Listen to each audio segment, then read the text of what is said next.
మీరందరూ యేసయ్యలో ప్రతినిత్యం ఆనందిస్తున్నారా? ప్రభు మనకు అనుగ్రహించినటువంటి ఆ రక్షణలో ఆనందిస్తూ ప్రభువును స్తుతిస్తూ కొనసాగుతున్నారా? నిజంగా ఈ లోకంలో ఎవ్వరికీ లేనటువంటి రక్షణ భాగ్యాన్ని తండ్రి అయిన దేవుడు తన కుమారుడు యేసుక్రీస్తు ప్రభుల ద్వారా మనకు అనుగ్రహించిన ఆ రక్షణను బట్టి మనం ఎల్లప్పుడూ తండ్రి అయిన దేవునికి కుమారుని యేసుక్రీస్తు ద్వారా కృతజ్ఞతాస్తులు చెల్లించవలసిన వారమై ఉన్నాం. రండి ప్రియ సహోదరి సహోదరులారా, ఈ దినం దేవుని వాక్యాన్ని మనం ధ్యానం చేసుకుందాం. ఇర్మీయా గ్రంథము 29వ అధ్యాయము 11, 12, 13 వచన భాగాలను చదువుకుందాం. నేను మిమ్మును గూర్చి ఉద్దేశించిన సంగతులను నేనెరుగుదును, రాబోవు కాలమందు మీకు నిరీక్షణ కలుగునట్లుగా అవి సమాధానకరమైన ఉద్దేశములే గాని హానికరమైనవి కావు. ఇదే యెహోవా వాక్కు. మీరు నాకు ప్రార్థన చేయుచు ఒత్తిరేని నేను మీ మనవి ఆలకింతును. మీరు నన్ను వెదకిని ఎడల, పూర్ణ మనస్సుతో నన్ను గూర్చి విచారణ చేయునెడల మీరు నన్ను కనుగొందురు. నన్ను నేను మీకు కనపరుచుకుందును. ఇదే యెహోవా వాక్కు. ప్రేమైనటువంటి సహోదరి సహోదరులారా, ప్రభు ఆయన తన వాక్కుల ద్వారా నీతో మాట్లాడుతూ ఉన్నాడు. నేను మిమ్మును గూర్చిన ఉద్దేశించిన సంగతులను నేను ఎరుగుదును, రాబోవు కాలమందు నీకు నిరీక్షణ కలుగునట్లుగా అవి సమాధానకరమైన ఉద్దేశములే గాని హానికరమైనవి కావు. ఇదే యెహోవా వాక్కు. ప్రభు మాట్లాడుతున్నాడు. నీ గురించి ఆయన ఒక గొప్ప ప్రణాళికను ఏర్పాటు చేసి ఉన్నాడు. అవి నీకు సమాధానకరమైనవి, క్షేమకరమైనవి, దీవెనకరమైనవి, ఆశీర్వాదకరమైనటువంటి సంగతులే కానీ నీకెంత మాత్రమును కీడును తలపెట్టేటువంటివి కావు.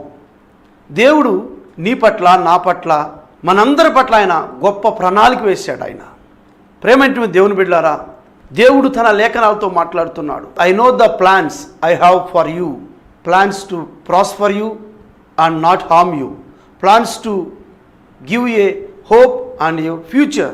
ప్రభువు నీ గురించి క్షేమకరమైనటువంటి, నీవు దీవెనకరంగా ఉండడానికి ఏర్పాటు చేసినటువంటి ప్రణాళికలు ఆయన దగ్గర ఉంటూ ఉన్నాయి.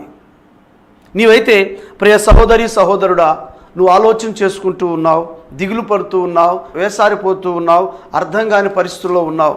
ప్రభువు ఆయన విడిచిపెట్టేటువంటి దేవుడు కాదు. ఆయన నిన్ను గురించి ఆలోచన చేస్తూ ఉన్నాడు. నీ చింత యావత్తు ఆయన మీద వేయి. 139వ కీర్తన భాగంలో 16, 17 వచనం మనం చూసినట్లయితే దావీదు మహాభక్తుడు అంటూ ఉన్నాడు, దేవా, నేను నా తల్లి గర్భంలో పిండముగా ఉండినప్పుడే నీవు నన్ను చూశావు. నీవు నియమించిన దినములలో ఒక్కటైనను కాక మునుపే అవన్నీ నీ గ్రంథంలో నన్ను గూర్చి లిఖించావు అంటూ ఉన్నాడు.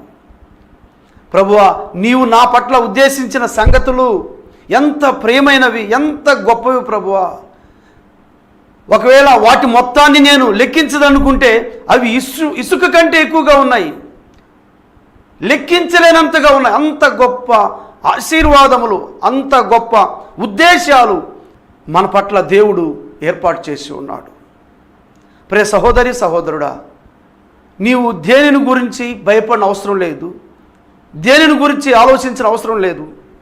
నీవైతే నీ కంటికి అవపడే వాటిని గురించి నీ ఆలోచన ప్రకారంగా చూసి, నీకు జరిగిన దాన్ని బట్టి, నీ కంటికి అవపడే దాన్ని బట్టి, నువ్వు వెళ్ళే శ్రమలలో, కష్టాలు, బాధలను బట్టి నీవు ఇప్పుడు అలా మాట్లాడుతున్నావు.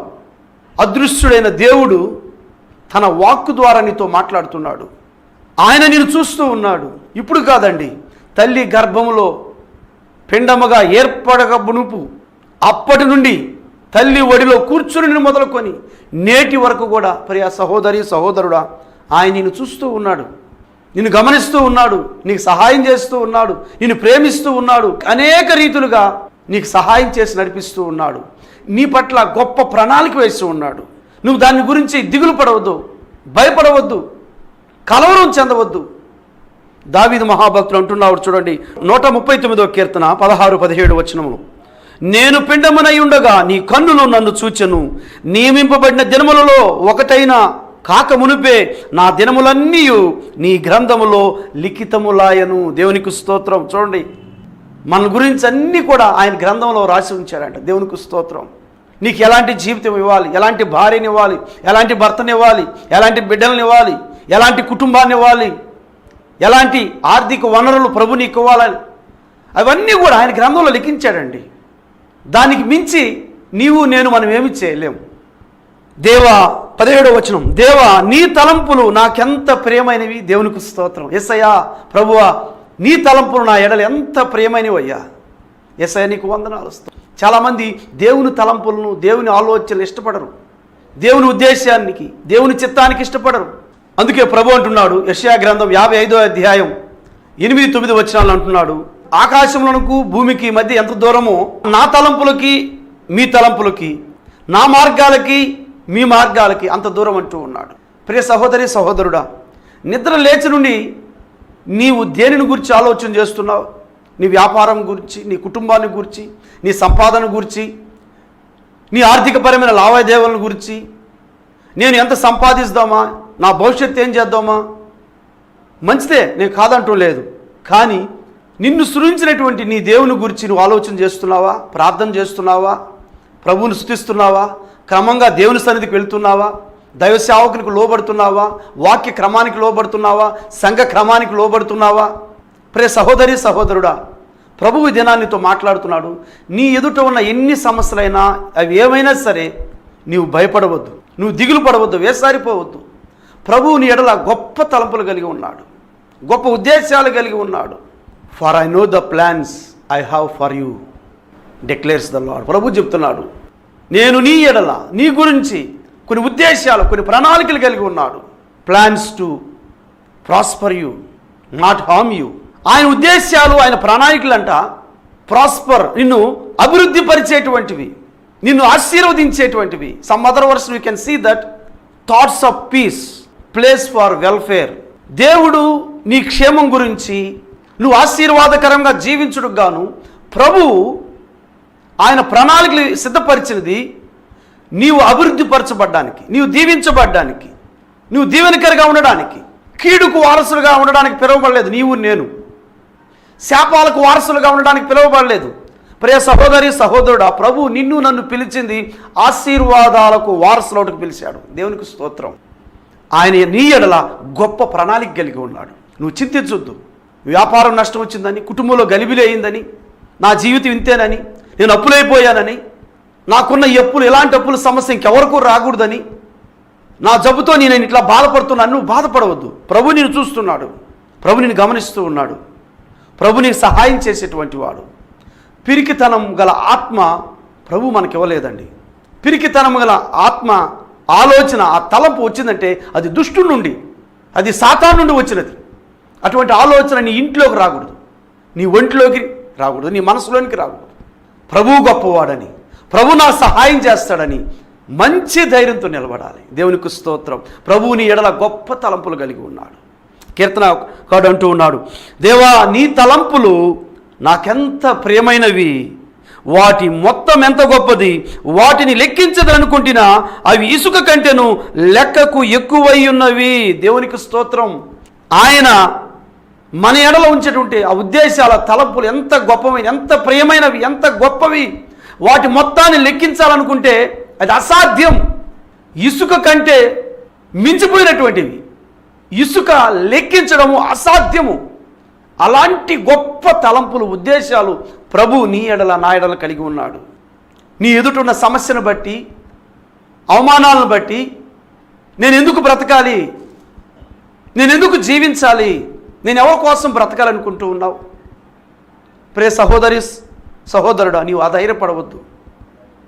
ఒకవేళ నీ శరీరంలో వ్యాధి నిన్ను బాధిస్తుందేమో, నీ కుటుంబ సమస్యలు నిన్ను బాధిస్తున్నాయేమో. 12వ వచన భాగాన్ని చదువుతాను. మీరు నాకు మొర్రపెట్టుదురేని, మీరు నాకు ప్రార్థన చేయొచ్చు ఒత్తురేని, నేను మీ మనవి ఆలకింతును. మీరు నాకు ప్రార్థన చేస్తూ మొర్రపెడుతూ వస్తుంటే నేను మీ మనవి, మీ ప్రార్థన, మీ ఆర్తధ్వని, మీ అంగలార్పు, మీ బాధను నేను ఆలకిస్తా అంటున్నాడు ప్రభు. చూడండి, మీరు నన్ను వెదికిన ఎడల, పూర్ణ మనస్సుతో నన్ను గూర్చి విచారణ చేయునెడల మీరు నన్ను కనుగొందురు. నన్ను నేను మీకు కనుపరుచుకుందును, ఇదే యెహోవా వాక్కు. దేవునికి స్తోత్రం. పూర్ణ మనస్సుతో మనం ప్రభువుని వెతికితే నీవు నేను ఆయనకు మనం కనుగొంటాం ఆయన్ని. దేవునికి స్తోత్రం. ప్రభు అంట నన్ను నేను కనుపరుచుకుందును అంటూ ఉన్నాడు. దేవునికి స్తోత్రం. ప్రియ సహోదరి సహోదరుడా, ఈ వాక్య సందేశాన్ని ఉంటున్న నీవు నీ ఎదుటున్న సమస్య, భయము, భయాందోళన అవి ఏవైనా సరే ప్రభు నీతో మాట్లాడుతున్నాడు. పూర్ణ మనస్సుతో ఆయన వెతికితే, ఆయనకి ప్రార్థన చేస్తే, మొరపెడితే ప్రభు నువ్వు కనుగొంటావు. ప్రభు తన్ను తాను నీకు బయలుపరుచుకుంటావు. నీ సమస్య ఎలాంటిదైనా సరే, అది వ్యాధి కావచ్చు, రోగము కావచ్చు, దురాత్మ శక్తులు కావచ్చు, అవి కోర్టు సంబంధమైన కావచ్చు, కుటుంబ సమస్యలు కావచ్చు, అవి ఎలాంటివైనా సరే ప్రియ సహోదరి సహోదరుడా, ప్రభు ఓ అద్భుత కార్యం నీ జీవితంలో జరిగిస్తుంది. నీకెంత కీడు జరిగినా సరే, ఎంత అవమానం జరిగినా సరే, ఎంత అప్పులైపోయినా సరే, ఇంకెందుకు నా జీవితం అనుకున్నా సరే, ప్రభు రోమాపత్రిక 8వ అధ్యాయము 28వ వచనం ప్రకారంగా all things work together for your goodness, వాటన్నిటినీ నీ క్షేమం కోసం, నీ మేలు కోసం, నీ దీవెన కోసం ప్రభు చేయుచున్నాడు. దేవునికి స్తోత్రం. చాలామంది యవనస్తులు, యవన బిడ్డలు, వారు మాత్రమే కాదు, అనేక మంది వారికి జరిగినటువంటి లవ్ ఫెయిల్యూర్స్ కావచ్చు, లేదా వాళ్ళు చేస్తున్నటువంటి వ్యాపారంలో నష్టపోయి ఉండవచ్చు, లేదా అవమానం కలిగి ఉండవచ్చు, నిందలు కలిగి ఉండవచ్చు, అవన్నీ తట్టుకోలేక ఇంక నేను జీవించను, నేను ఎవరి కోసం బ్రతకాలి అని ఒక చెడ్డ ఆలోచన కలిగి ఉంటూ ఉన్నారు. ప్రియ సహోదరి సహోదరుడు, ప్రభు నీతో మాట్లాడుతున్నాడు. ఈ రోజుతో ఆలోచన పక్కన పెట్టు. ప్రభు నిన్ను గురించి ఆలోచన చేస్తున్నాడు. యేసయ్య నిన్ను ప్రేమించాడు. ఆయన నీ కోసం ఈ లోకానికి వచ్చాడు. ఆ చెడ్డ తలంపులు, చెడ్డ ఆలోచన నీ మనసులోనికి రాకూడదు. ప్రభు నీ కోసం ఆయన రక్తం చెందించాడు, నీ కోసం ప్రాణం పెట్టాడు, పునరుద్ధానుడై తిరిగి లేచాడు. ఆయన వైపు చూడు. ప్రభు నీకు ఒక నూతన నిరీక్షణ ఇవ్వబోతున్నాడు. ఇది నాన్న ఒక మంచి భవిష్యత్ ప్రభు నీకు ఇవ్వబోతున్నాడు. ఆయన నీ ఎడల కలిగి ఉన్న ఆ ప్రణాళికల ఉద్దేశాలు నీకు ఒక గొప్ప నిరీక్షణ, మంచి భవిష్యత్తుని ఇవ్వబోతూ ఉన్నాయి. కనుక నీవు దేనిని గురించి భయపడవద్దు. ప్రభుని సహాయం చేసేటువంటి వాడు. ఎఫెసీ పత్రిక 1వ అధ్యాయము 3వ వచన భాగంలో చూస్తే ఆత్మ సంబంధమైనటువంటి ప్రతి ఆశీర్వాదమును తండ్రి అయిన దేవుడు కుమారుడైన యేసుక్రీస్తు ప్రభువుల ద్వారా మనకు అనుగ్రహించి ఉంటూ ఉన్నాడు.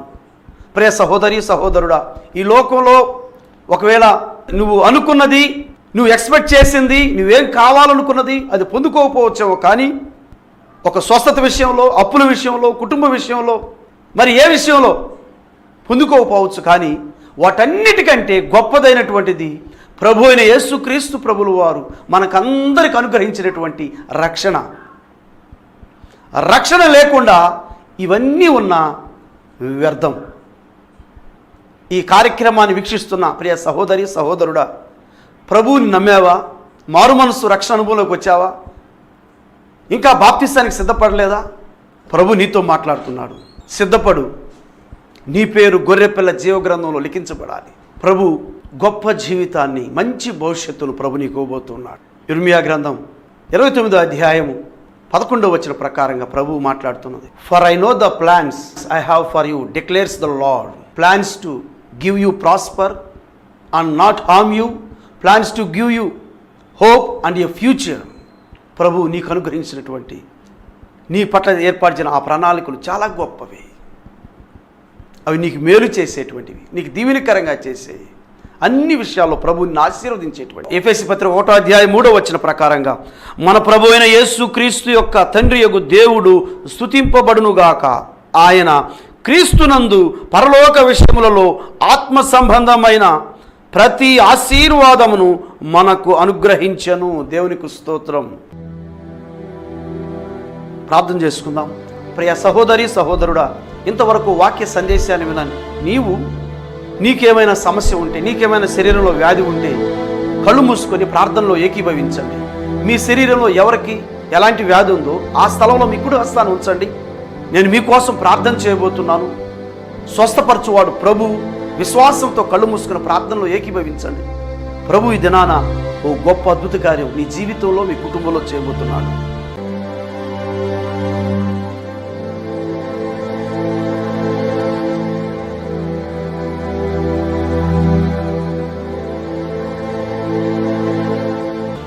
పరమ తండ్రి, మీకు వందనాలు, స్తోత్రాలు నాయన. యేసు క్రీస్తు ప్రభు శక్తి కలిగిన నామంలో మీ పాదాలు చెంతకు వస్తూ ఉన్నాం తండ్రి.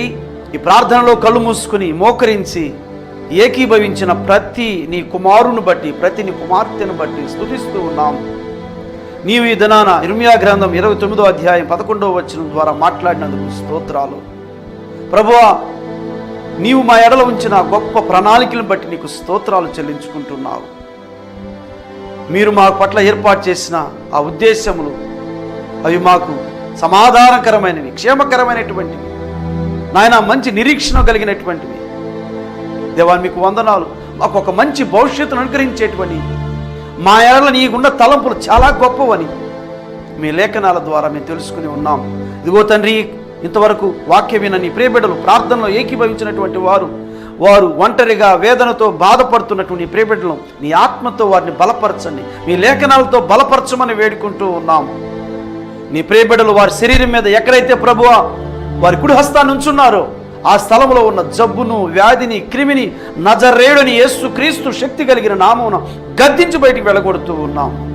మా తండ్రి, ఇదిగో నాయన, ఆ యొక్క ఎముకల వ్యాధితో బాధపడుతున్న బిడ్డలను కనికరించండి. గుండె సంబంధమైన వ్యాధులతో, కిడ్నీ, లివర్ సంబంధమైన వ్యాధులతో బాధపడుతున్న ప్రియ బిడ్డలను మీరు కనికరించండి ప్రభువా. ఇదిగో నాయన, కణితలు నాయన, వారి గర్భాల్లో ఉన్నటువంటి గెడ్డలు నజరేయుడని యేసు నామములో కరిగిపోవును గాక. ఇదిగో తండ్రి, ఆ క్యాన్సర్ కణితలు, ఇదిగో తండ్రి, భయంకరమైన జబ్బుతో బాధపడుతున్న నీ ప్రియబిడ్డలను మీరు కనికరించండి ప్రభువా. ప్రభువా, మీ అమూల్యమైన శిలువ రక్తమును ఇప్పుడే నడినెత్తి మొదలుకొని అరికాలు వరకు నర నరముల్లో ఎముకల మూలుగులో ప్రవహింపజేస్తున్నాం. దేవా మీకు వందనాలు. ఇప్పుడే ప్రతి అవయమును మీ రక్తంతో కడిగినందుకు స్తోత్రాలు ప్రభువా. ఇప్పుడే వారి శరీరంలో పనిచేస్తున్నటువంటి దురాత్మ శక్తులను, వ్యాధులను, క్రిమును నజరేయుడైన యేసు నామములో గద్దించి బయటికి వెళ్ళగొడుతున్నాం. దేవా మీకు వందనాలు. మీ బిడ్డలు తాకుతున్నందుకు స్తోత్రాలు, వారిని స్వస్థపరిచినందుకు వందనాలు నాయన, నీకు స్తోత్రాలు ప్రభువా. ఇదిగో తండ్రి, సంతానం లేకుండా బాధపడుతున్న ప్రియ బిడ్డలను కనికరించండి. వారి గర్భద్వారములు నజరేయుడైన యేసు నామములో తెరవబడును కాక. కుటుంబ సమస్యలతో, కోర్టు సమస్యలతో కొట్టుమిట్టులాడుతున్న మీ బిడ్డలను కనికరించండి ప్రభువా. వారికి సమాధానం కలుగు చేయండి ప్రభువా, సంతోషం కలుగు చేయండి ప్రభువా, కుటుంబాలను కట్టండి ప్రభువా. నాయన, ఎన్నో సంవత్సరాలుగా బాధపడుతున్నటువంటి ఆ కోర్టు సమస్యల నుంచి విడుదల గ్రహిస్తున్నందుకు స్తోత్రాలు నాయన. ప్రభువా నీకు వందనములు చెల్లించుకుంటూ ఉన్నా నాయన. జాబ్స్ కోసం, వివాహాల కోసం ఎదురు చూస్తున్నటువంటి నీ ప్రియ బిడ్డలను కనికరించండి. వారి జీవితంలో అద్భుతం జరిగించండి ప్రభువా. నాయన, ఇదిగో తన ప్రమోషన్ కోసం ఎదురు చూస్తున్న బిడ్డలను కనికరించండి నాయన. వారు దీవించి ఆశీర్వదిస్తూ ఉన్నాం ప్రభు, నీకు స్తోత్రాలు. దేవా నీకు వందనములు చెల్లించుకుంటూ ఉన్నాం. పరిశుద్ధాత్మ దేవా నీకు వందనాలయ్యా. ఇదిగో తండ్రి, ప్రార్థనలో ఏకీభవించి నాయన, రాత్రి జాముల్లో నిద్ర లేకుండా బాధపడుతున్నారు, ఒంటరిగా బాధపడుతున్నారు, దురాత్మ శక్తుల చేత పీడింపబడుతూ ఉన్నారు, మానసికమైన రుగ్మతల చేత బాధపడుతూ ఉన్నారు ప్రభు. దయ్యపు శక్తుల చేత, చేతబడిన శక్తుల చేత బాధింపబడుతున్న ఈ ప్రియబిడ్డలను కనికరించమని, ఇదిగో తండ్రి, వారిలో పనిచేస్తున్న చీకటి శక్తులను ఇప్పుడే నజరేయుడైన యేసు నామములో గద్దించి బయటికి వెళ్ళగొడుతున్నాం. అద్భుతం జరిగించేందుకు స్తోత్రాలయ్యా. నీకు వందనములు చెల్లించుకుంటూ ఉన్నాం తండ్రి. నీకే వందనాలు, స్తోత్రాలు చెల్లించుకుంటూ యేసు క్రీస్తు ప్రభు శక్తి కలిగిన నామంలో ప్రార్థించి స్తుతించి వేడుకుంటున్నాము పరమ తండ్రి. ఆమేన్, ఆమేన్. ఆశీర్వాదం తీసుకుంటాం. పరమ తండ్రి అయిన దేవుని ప్రేమ, ఆయన కుమారుడు మన రక్షకుడు విమోచకుడైన యేసు క్రీస్తు కృప, పరిశుద్ధాత్మ దేవుని సహవాసము, సంబంధము మనకును సర్వలోకంలోని సకల పరిశుద్ధులకు సదాకాలం తోడయుండి నడిపించునుగాక. ఆమేన్.